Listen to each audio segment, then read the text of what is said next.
Parliament ने वक्फ की जो अमेंडमेंट्स की बिल थी पास की। ऐतिहासिक दिन था क्योंकि घंटों तक उस पर डिबेट चला, हीटेड जो आर्गुमेंट भी हुए और आधी रात को जो है बिल पास होती है। तो उस तरीके से भी अद्भुत जो ये पूरी प्रोसेस हुई, लेकिन at the end of the day democracy की जीत जरूर हुई है।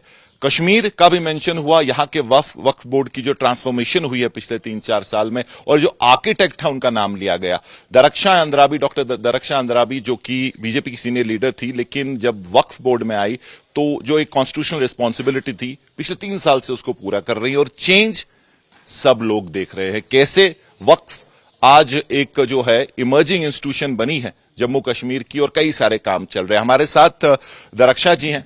मैम, सबसे पहले एक सीधा सवाल आपसे पूछूंगा। मैंने अपनी जगह भी पता किया कि जब आपने बागडोर संभाली थी, हम भी वक्फ को बचपन से देख रहे हैं, 25 लाख रुपए मैंने सुना उसके अकाउंट में थे। तो आज कितना पैसा है अकाउंट में, और कितनी खुश हैं आपकी बात, आपके काम की बात आपसे ज्यादा पार्लियामेंट में हुई है और उसको एक एग्जाम्पल की तरह जो है पेश किया है सरकार।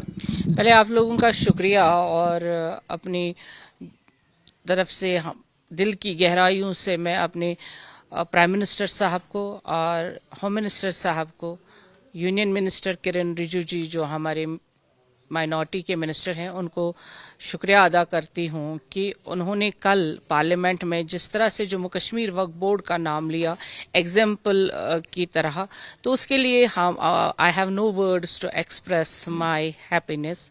तो उसके बाद जो हमने यहाँ पे 2022 में वक्फ बोर्ड का चार्ज संभाला, तब आप सब जानते हैं कि वक्फ बोर्ड की हालत क्या थी। कहीं कुछ था, जम्मू में कुछ था, तो बहुत सारी हालात खराब थी। तो आके मुझे ऐसा लगा कि मुझे कहाँ धकेला गया।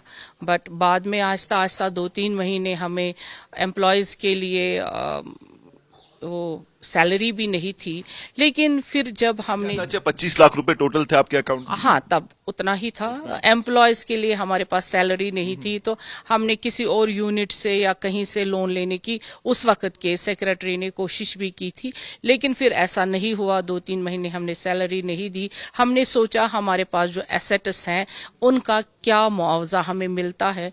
फिर आप सब जानते हैं कि हम कैसे सड़कों पे निकले, अपने शॉपकीपर्स, अपने एसेट्स, जहां हमारे टेनेंट्स हैं, जो हमारे एसेट्स ऐसे बेकार। और आप देखते हैं कि बुलवाड़ पे हमारा एक बहुत ही बड़ा होटल था, और जो 35 साल से पड़ा हुआ था, उसकी तरफ किसी ने ध्यान नहीं दिया था। उसका एक पार्ट दिया गया था किसी को रेंट पे, फिर उसका बंद भी किया था, स्टे भी लाया गया था। यानी वक्फ की हालत बिल्कुल ही खराब थी, हमारे पास कोई पैसा नहीं आता था। फिर हमने पहला जो है बुलवाड़ पे होटल जो वक्फ का था, जला हुआ था, बहुत बेकार पड़ा हुआ था, पहला हमारा ऑक्शन या टेंडर उसका हुआ।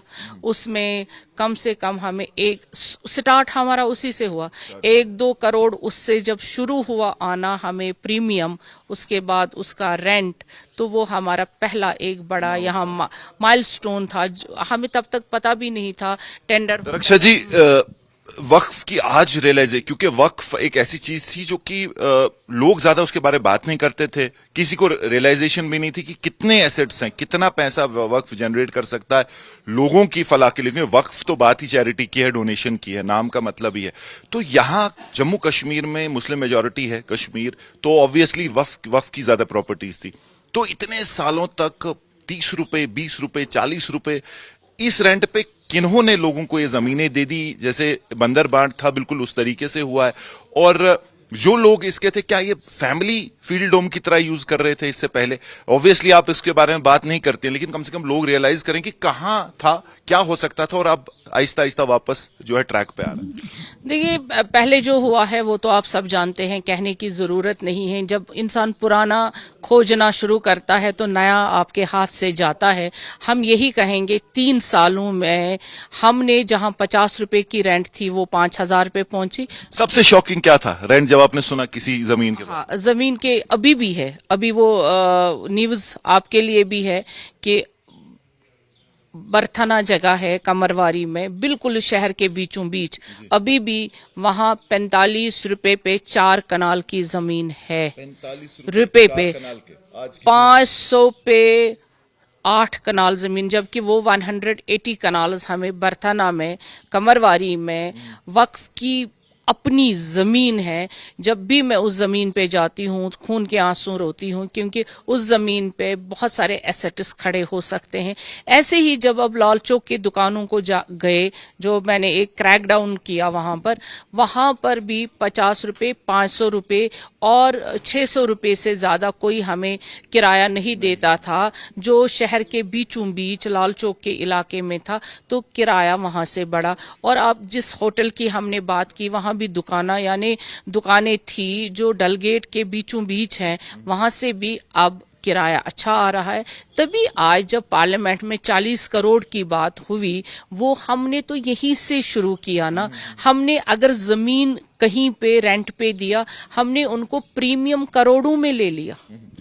अभी आपसे चाहूंगा कि आप दिमाग से नहीं दिल से इस सवाल का जवाब दें, क्योंकि काफी डिबेट हुआ है वक्फ बिल पे कि पार्लियामेंट, और जानते हैं कि 8-10 घंटे तक डिबेट चला, काफी रेजिस्टेंस हुई, लेकिन बिल पास हुई। अमेंडमेंट्स जो आई हैं, कि आपसे बेहतर उसके बारे में बोल नहीं सकता कि कितनी चेंजेस उसमें आएंगी, किस तरीके की चेंजेस आएंगी वक्फ की फंक्शनिंग में। तो उसके बारे में बताइए कि जो चेंजेस आएंगी कैसे आपको इम्पैक्ट करेंगी। देखिए, जो चेंजेस हैं वो ड्रास्टिक चेंजेस हैं, उससे बहुत बड़ा असर पड़ेगा वक्फ बोर्ड्स पे, क्योंकि मैं मिनिस्टर ऑफ माइनॉरिटी में भी रही है, मैंने तमाम हिंदुस्तान के बोर्ड्स को देखा, और वहां पे वाकई में तबाही हो चुकी है, तबाही हो रही है, कुछ नहीं है हाथ में। वो वक्फ बोर्ड जो शोर कर रहे हैं ना, उनके हाथ में कुछ नहीं है। आज अगर किसी वक्फ बोर्ड के हाथ में है, वो जम्मू कश्मीर के वक्फ बोर्ड के हाथ में कुछ है जो दिखा सकता है, उनके हाथों में कुछ नहीं है, क्योंकि उन्होंने वो बंदर बांट करके खा लिया है। लेकिन अगर ये चेंजेस आ गई और जो ये अमेंडमेंट्स आ गए हैं, बिल पास हो गया है, इससे वक्फ बोर्ड एक सक्षम, उनका मतलब एक स्ट्रांग बॉडी बनेगी और इससे वो फैसला ले पाएंगे। ऑपोजिशन ही कहती है कि बीजेपी की नीयत पे सवाल उठा रहे कि आखिर मुसलमानों की हर एक चीज में बीजेपी क्यों जो है उसमें इंटरफेरेंस करने की कोशिश कर रही है। वक्फ पे भी वही एक सवाल उठा है कि नीयत क्या सच में वक्फ को ठीक करना है या सिर्फ मुसलमानों को मार्जिनलाइज करना है। देखिए, अपोजिशन की बात जहां तक होती है, उनको शोर करना है। वो अगर नून में से नुक्ता नहीं निकालेंगे तो उनको अपोजिशन नहीं कहेंगे। जो असल में नीयत है बीजेपी की, वो है वक्फ को ठीक करना। जितना लैंड वक्फ के पास है, जो कल पार्लियामेंट में कहा गया, तो उससे यही ठीक हो जाएगा कि जो गरीब मुसलमान है, जो गरीबों को हक नहीं पहुंचता है, अगर वक्फ बोर्ड सही तरीके से काम करेंगे, स्कूल भी बनेंगे, हॉस्पिटल भी बनेंगे, लोगों को मुआवजा भी मिलेगा, जैसे हमारे एजुकेशनल इंस्टीट्यूट्स चल रहे हैं, लोग उनसे फायदा। ऐसे में ये कुछ घरानों के ही एसेट बन गए हैं। आप हैदराबाद जाइए, जहां से बड़ा शोर है, वहां जब हम गए थे एज मिनिस्ट्री ऑफ माइनॉरिटी, हमने वहां 100 करोड़ की प्रॉपर्टी इनको दिलाई वक्फ बोर्ड को वापस। वहां वक्फ बोर्ड के पास पावर ही नहीं है। हम पूरे हिंदुस्तान में गए हैं, वक्फ बोर्ड वहां पे एक साइलेंट पार्ट है उन लोगों का जो जमीन वहां पे ग्रैब करते हैं। इसलिए शोर तो होना है, क्योंकि उनके जेब से या उनके घरों से, उनके पैरों से जमीन खिसक जाएगी। मैडम, मिसमैनेजमेंट की बात है। लोग जो है, आम इंसान अवेयर जरूर है, वो देखता है कि जहां माता वैष्णो देवी की बात है जम्मू में, उन्होंने यूनिवर्सिटी बनाई है डोनेशन से, उन्होंने हॉस्पिटल्स बनाए हैं, लोग बेनिफिट हो रहे हैं, तो वक्फ के पास उससे ज्यादा एसेट्स थे, उससे ज्यादा पैसा जनरेट हो सकता था। आज तक कोई अस्पताल नहीं बना, कोई यूनिवर्सिटी नहीं बनी, कोई अच्छा काम नहीं हुआ। तो इससे आगे हम उम्मीद कर सकते हैं कि अब जो है वो चीजें होंगी, और शायद उससे साफ तौर पे उन लोगों को भी एम्बैरस होना पड़ेगा जिन्होंने इसको गलत इस्तेमाल करके ऐसी चीजें नहीं कर पाई। अब अपने लोगों को दिखा भी सकते हैं, जो हम हॉस्पिटल बना रहे हैं, जिसपे बहुत शोर शराबा हुआ था जब हमने कोशिश की थी। आज तक तो उसका इनॉग्रेशन भी हुआ होता, लेकिन हमें बहुत झेलना पड़ा अच्छी चीज के लिए। तो वही देखिए, जब कैसे कोई कैंसर इंस्टीट्यूट के लिए अपोज कर सकता है? तो आपने देखा बेहतर तरीके से जो यहाँ पे फॉर्मर चीफ मिनिस्टर्स रहे हैं वो सड़कों पे आ गए मेरे खिलाफ कि ये हम बनने नहीं देंगे। तो वो आप खुद ही देख सकते हैं वक्फ को कैसे लेते थे और वक्फ को कैसे लेते हैं कि जैसे इनकी पर्सनल प्रॉपर्टी है। हमने वक्फ को वक्फ की तरह देखा है, तभी आज पार्लियामेंट में भी बात हुई और आज हम दिखाने के लिए हमारे पास जो जितनी भी हमारी यहाँ श्राइनर्स हैं हमने खुद अपने वक्फ के पैसों से उनको ब्यूटिफाई करा। वहां पे हमने कंस्ट्रक्शंस की, आपने देखा हर एक, चाहे वो पहाड़ पे जम्मू कश्मीर में कहीं पे श्राइन है हमने वहां पे कालीन्स डाले। कहीं भी आज आपको कोई शिकायत वक्फ के बारे में जम्मू कश्मीर में नहीं मिलेगा। मगर जो अभी आप अपने नाजरीनों को दिखा भी सकते, पूरे हिंदुस्तान को दिखा सकते, जो हम हॉस्पिटल बना रहे हैं उसका आप नक्शा, यूनिवर्सिटी भी बनेगी इंशाअल्लाह रहमान। पहले मगर हम हॉस्पिटल बनाएंगे क्योंकि हमारे लोगों को बहुत सी मुसीबतों का सामना करना पड़ता है। सर तो बहुत ज्यादा आम हो गया अनफॉर्चुनेटली और लोग बाहर जाते हैं, इसलिए हमने साझा ही नहीं किया। अब जब हमने बनाना शुरू कर दिया, साझा नहीं किया था, लेकिन आज हम अपने तमाम लोगों को बताना चाहते, आप उनको दिखा भी सकते हैं पूरा नक्शा कि किस तरह से ये इंस्टीट्यूट बनेगा और एग्जाम्पल पूरे भारतवर्ष में होगा। जी जी। और आखिर में जो तनख्वाहों की बात थी वक्फ के एम्प्लॉइज, तो आज शायद उनको तनख्वाह भी आप देखिए, हमें बहुत शॉकिंग था कि हमारे मुलाजिम जो एम्प्लॉयज हैं वो 3,000 या 4,000 पे काम कर रहे हैं, लेकिन जब वक्फ बोर्ड के पास पैसा आया, हमारे लिए ईद से पहले ईद की खुशी मिली जब हमने ये फैसला ले लिया कि 3,000 वाले को जो स्किल्ड है उसको 18,000, जो 4,000 भी लेता था उसको 16,000 और 15,000 हमने इनकी तनख्वाहें करी ताकि वो भी इज्जत से जी सके। और बाकी एम्प्लॉयज की भी हाइक बढ़ा दी, बेसिक जो सैलरी थी।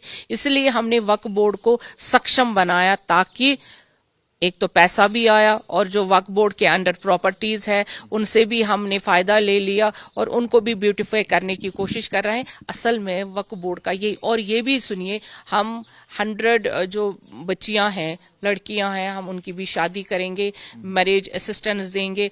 आज हम गरीबों को पैसा भी देते हैं, सबों को, जैसे सोशल वेलफेयर की एक स्कीम है, हम 1,000 से 1,500 और 2,000 उन बेवाओं को, उन लोगों को दे रहे हैं जिनका कोई नहीं है। ऐसे भी हमारी स्कीम्स हैं और उन बच्चों को भी पढ़ा रहे हैं। आप हमारे स्कूल्स देखिए, उन बच्चों की फीस भी माफ हो रही है, हमारे स्कूल भी चल रहे हैं। यानी आज आप जो भी देखना चाहते हैं वक्फ में आपको मिलेगा। Thank you so much. Thank you. और हम उम्मीद करते हैं खासकर जो हॉस्पिटल हो उसके बाद यूनिवर्सिटी बने और उस वक्त हम आपसे जो है दोबारा मिलना है और इंटरव्यू लें।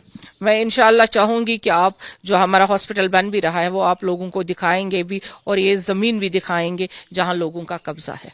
बहुत बहुत शुक्रिया। तो ये थी डॉक्टर दरख्शां अंद्राबी, वक्फ बोर्ड चेयरपर्सन, और इनका नाम पार्लियामेंट में आया। जम्मू कश्मीर में जो काम हुआ है वो मिसाल दिया सरकार ने कि किस तरीके से वक्फ अगर सही तरीके से मैनेज होता है तो कितना बड़ा एसेट बन सकता है लोगों के लिए। आज तक अनफॉर्चुनेटली जम्मू कश्मीर हो या देश के बाकी हिस्सों में ज्यादातर वक्फ जो प्रॉपर्टीज थी, जो भी रूलिंग क्लास थी, उनका एक जो है फील्ड होम बन चुका था जहां वो यूज करते थे उसको लोगों का सोचे, जो फायदा सोचे समझे बगैर। लेकिन अब चेंजेस हो रही हैं और जम्मू कश्मीर में खासकर सब लोग धीरे धीरे उन चेंजेस को नोटिस कर रहे हैं और उसकी सराहना कर रहे हैं। अब देखना यह है कि आगे किस हद तक मजबूत कर पाती हैं, वक्फ बोर्ड को इंस्टीट्यूशनलाइज कर सकती हैं उन चीजों को जो कि होनी चाहिए थी लेकिन अनफॉर्चुनेटली आज तक नहीं थी। हॉस्पिटल वक्फ के अंडर अभी बन रहा है, कैंसर इंस्टीट्यूट होगा जम्मू कश्मीर का सबसे बड़ा, और आगे शायद यूनिवर्सिटी भी सामने है। अब देखना यह है कि जो चेंजेस आई हैं, अमेंडमेंट्स आई हैं वक्फ बोर्ड में, हालांकि दरख्शां जी ने कहा कि वो अच्छी चेंजेस हैं, उससे